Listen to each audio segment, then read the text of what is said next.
nak bercakap berkenaan dengan apa yang berlaku terkini dari Parlimen. Sebagaimana semua saudara seri maklum, Parlimen sekarang sedang bersidang bermula daripada 13 September yang lepas sehinggalah pada 12 Oktober. Ini adalah sidang Parlimen mesyuarat pertama penggal keempat Parlimen ke-14 2021. Sedang faham, dalam tahun ini 2021 inilah mesyuarat yang pertama. Sebab apa? Sebab kita tidak dapat bermesyuarat. Tidak dapat bermesyuarat kerana darurat, kerana COVID, kerana macam-macam pelbagai perkara yang telah berlaku. Berdasarkan kepada apa yang kita tahu, yang kita dah dengar pada minggu ini, agenda ataupun perkara pertama bagi sidang ini adalah istiadat, pembukaan dan titah diraja. Yang ini telah berlaku pada hari Isnin, 13 hari bulan September. Selalunya kalau hari itu, kita hanya bersidang pada masa itu saja. Maksudnya mula pukul 10, selesai titah diraja pukul 11, habis sidang pada hari itu dan sidang akan sambung pada hari esoknya.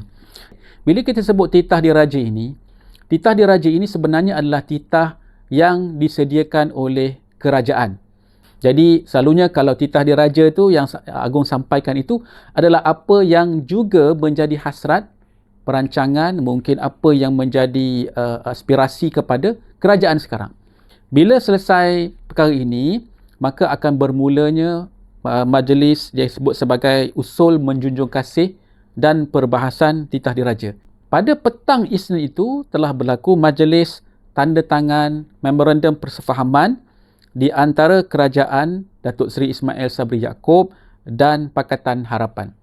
Kemudian sepatutnya pada hari Selasa ialah agenda pemilihan timbalan speaker yang baru. Ada 2 kerusi timbalan speaker. Satu lagi yang telah diisi oleh Datuk Rashid Hasnon sebagai timbalan speaker yang pertama dan kemudian Datuk Azalina timbalan speaker yang kedua. Bila beliau letak jawatan, maka ada kekosongan dan itu perlu diisi. Itu adalah terletak dalam agenda mesyuarat. Agenda pertama mesyuarat ialah pemilihan timbalan speaker. Kita jangkakan maknanya tidak ada pemilihan, ada sebab dari pembangkang mencalonkan YB Inga Komeng iaitu bekas timbalan speaker dan di pihak UMNO sebenarnya telah mencadangkan Yang Berhormat Saudara Ahmad Maslan Pontian sebagai timbalan speaker juga. Kami bersedia sebagai pembangkang, kita bersedia. Kita akan memberikan sokongan kepada calon timbalan speaker kita. Namun apa yang berlaku, Menteri Undang-Undang Datuk Wan Junaidi dari Ahli Parlimen Santubong telah bangun dan membawa usul untuk tidak melaksanakan pemilihan timbalan speaker, sebaliknya untuk meminda perlembagaan supaya ada satu tambahan slot lagi timbalan speaker yang diperuntukkan khas untuk pembangkang. Timbul persoalan dan ramai yang telah bangkit bertanya, kalau misalnya kita tidak mengisi kekosongan timbalan speaker itu sekarang, bermakna kita ada hanya seorang speaker dan seorang timbalan speaker. So, kita bimbang ada bebanan kepada speaker dan juga timbalan speaker. Maknanya mesti ada kesegeraan untuk berlantik timbalan. Namun itu tidak berlaku. Kalau kita lihat secara lebih mendalam, apa yang berlaku ialah ada kemungkinan besar, sebagaimana ramai yang telah sebutkan, termasuk Ketua Pembangkang Dr. Sri Anwar pun sebut, mungkin kerana di pihak sebelah sana tidak mempunyai keyakinan mereka boleh menang dalam undian sekiranya berlaku pengundian. Selain daripada itu, ada juga yang menyebutkan dakwaan yang mengatakan bahawa sebenarnya Yang Berhormat Pontian tidak disokong oleh pihak kerajaan beberapa ahli parlimen daripada Bersatu mungkin ataupun daripada Bebas. Seterusnya, kita telah memulakan usul menjunjung kasih dan juga perbahasan titah diraja. Yang ini berlaku selama 2 hari saudara sekalian. Maksudnya pada hari Selasa tu telah mula, kemudian pada hari Rabu. InsyaAllah kalau tak ada aral melintang, saya sendiri akan berbahas kerana ada 2 hari lagi perbahasan pada hari Isnin dan Selasa minggu depan.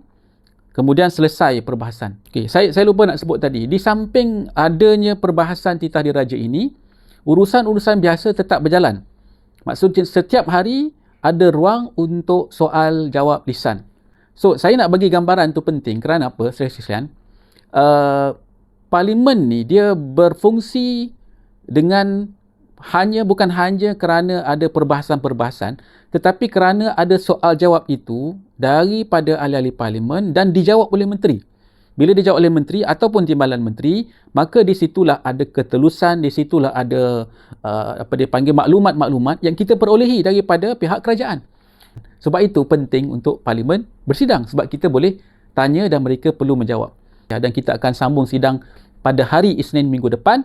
Apa yang berlaku minggu depan akan sambung perbahasan titah diraja 2 hari lagi. Kemudian akan ada jawapan oleh menteri 2 hari lagi. Itulah Isnin, Selasa, Rabu, Khamis, dan di setiap hari itu akan ada soal jawab lisan. Ya, jadi kita menunggu kemudiannya nanti pada 27 hari bulan September, iaitu pembentangan RMK 12, iaitu pada hari Isnin yang kemudianlah. Jadi insya-Allah iaitu saya akan ulas minggu depan. Mungkin ada persediaan-persediaan dibuat untuk kita melihat dari segi RMK 12. Tapi buat waktu ini, minggu ini, tumpuan kita sebenarnya lebih kepada apa yang dititahkan oleh Tuanku Yang di-Pertuan Agong, dan juga perbahasan-perbahasan selain daripada menjadi perbualan ialah berkenaan dengan memorandum persefahaman di antara kerajaan Datuk Seri Ismail Sabri Yaakob dan juga dengan pembangkang khususnya Pakatan Harapan. Berkenaan dengan parlimen ni lagi, saya tambah sedikit lagi sebab mungkin ada yang tertanya-tanya. Tiba-tiba masuk Datuk Azalina ya, menggantikan timbalan speaker ataupun speaker pada masa itu. Macam mana Azalina yang telah letak jawatan sebagai timbalan speaker tetapi naik balik menjadi timbalan speaker? Okey, berkenaan dengan perkara ini sebenarnya memang ada satu peruntukan di bawah perkara 7/3 Peraturan Mesyuarat yang membenarkan speaker untuk melantik sesiapa saja ahli majlis, maknanya daripada kalangan ahli parlimen, untuk mempengerusikan sementara mesyuarat ataupun sidang parlimen atas sebab-sebab yang tertentulah. Jadi kuasa itu ada kepada speaker untuk melantik siapa pun, tapi sementara. Tetapi dari segi semangatnya, dari segi persepsinya agak pelik sangat-sangat, sebab yang dilantik semula ni telah letak jawatan dan dia pun dah kata bukan untuk dia duduk di situ, dan dia ada banyak bangkangan juga kepada proses yang berlaku dalam parlimen. So kat situlah ada sedikit kecelaruan ataupun kekeliruan, tapi dari segi perundangan ataupun peraturan tak salah. Kemudian mungkin juga ada yang bertanya, apa jadi dengan undi percaya ataupun undi tak percaya? So kalau lihat, untuk makluman saya sekalian, selalunya kita akan berpandukan kepada aturan mesyuarat dalam parlimen. Sebagai pembangkang, kita tak bawa usul undi percaya lah, sebab kita ni pembangkang. Kita boleh bawa usul undi tak percaya. Itu ada hak kepada kita untuk bawa. Tapi selalunya usul undi percaya perlulah dibawa oleh kerajaan. Sekarang ni kerajaan tak bawa sebab tak ada dalam aturan mesyuarat. So persoalannya ialah, bukankah Agong dah titah mesti buat usul undi percaya menjadi perkara pertama agenda dalam sidang parlimen akan datang?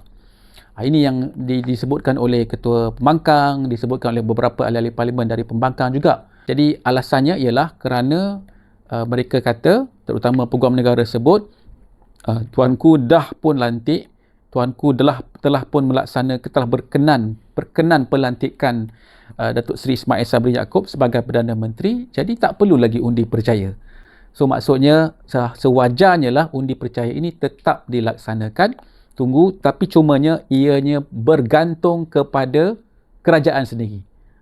Keazaman tekad politik kerajaan sendiri untuk bawa undi percaya ini. Kita tunggu dan lihat. Kita jumpa lagi. Terima kasih.